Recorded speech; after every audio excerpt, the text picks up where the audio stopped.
And if you're a fan of architecture, well, there's a section of Palm Springs that you're going to want to see. Steve Sumrall takes us on a tour of the Twin Palms neighborhood in tonight's edition of Our Desert Past. So Twin Palms takes its name from the fact that when the neighborhood was first built, William Kreisel bequeathed to every home site 2 palm trees. William Kreisel was not only an architect. In addition to his home design talents, he was quite skilled at landscaping. He made sure that every one of the homes in this neighborhood was purchased fully landscaped. And that was as rare in the 1950s as it is today. But by doing so, Mr. Kreisel could keep control over the entire environment. He believed that what he was doing was not just building homes, but creating entire environments for his home buyers to live in. All of the homes in Twin Palms, they started at about $31,000, which was a little bit high for the times.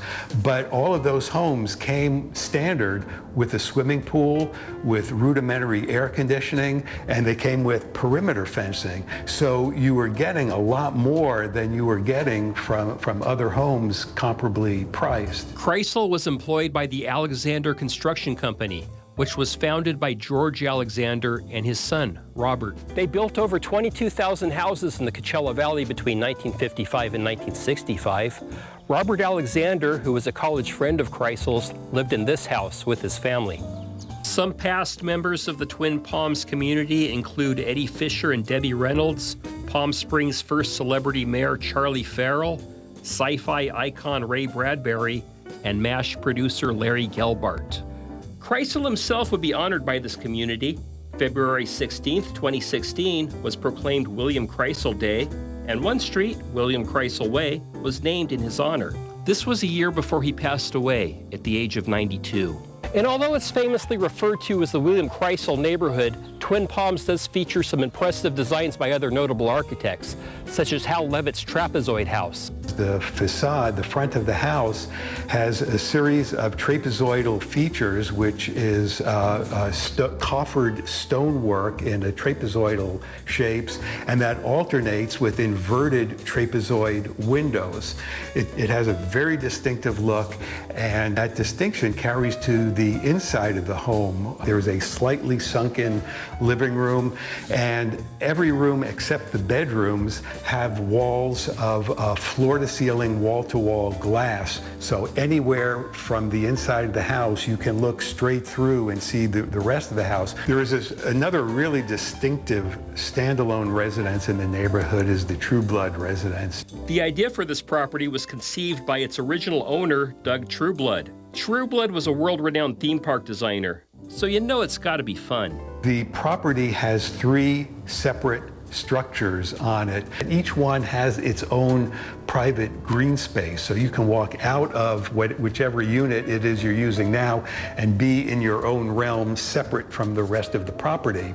Also, a swimming pool, 60 feet long and 10 feet wide, takes up 2/3 of the property. The 3 structures are built around it, and to get from one of the structures to the other, a wooden bridge was built so that you could cross over to the other side. Twin Palms also features the last home built from a Donald Wexler design, which ironically is also the first home built from a Donald Wexler design. There were 3 vacant lots, 3 vacant residential lots in the Twin Palms neighborhood. One of them was owned by a couple who wanted to turn that lot into a Don Wexler original house. Unfortunately, he was retired at the time, so Mr. Wexler recommended one of his proteges to do the work.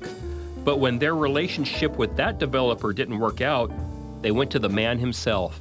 So that he said, well, I'll tell you what I'll do. I will give you the blueprints for the home that I built for myself and my family when I first moved to the desert, and all you'll have to pay for is whatever upgrades are necessary in order to bring it up to contemporary building code.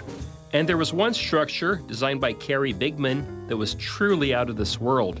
One of Carrie Bigman's calling cards was circular features, and you can see on just about every one of the 5 or 6 homes he designed in Twin Palms, and none of them were more so than on the house that is known as the Flying Saucer House. This house no longer exists in this form. It was reimagined several years after it was built, but it was absolutely spectacular at the time and reminded people of a flying saucer that had just landed on the site.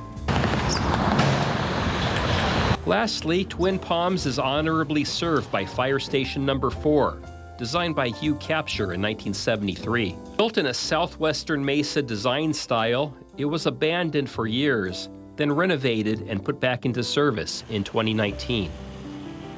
For Our Desert Past, Steve Sumrall, NBC Palm Springs, News First.